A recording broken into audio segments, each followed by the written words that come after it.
Good morning everyone! Ngayon naman ay magpapaligo tayo ng ating mga alaga.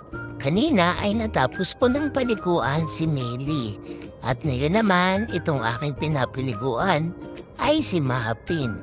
Alam niyo ba na na-realize ko na ang pagiging fur parent pala ay hindi madali.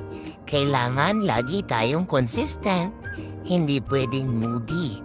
Kailangan ng dedikasyon at pagmamahal sa ating ginagawa mula sa pag-aalaga, papaligo, pagdilinis ng kalat, hanggang sa pag-aalala kapag sila ay may sakit.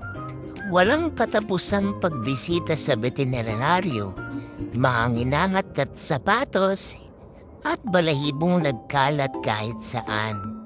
Pero sa kabila ng lahat ng ito, nandyan ang walang kapantay na pagmamahal, mga wagging tails, pagsalubong sa tuwing tayo ay uuwi, at ang mga sandaling alam nila kung kailan mo sila kailangan.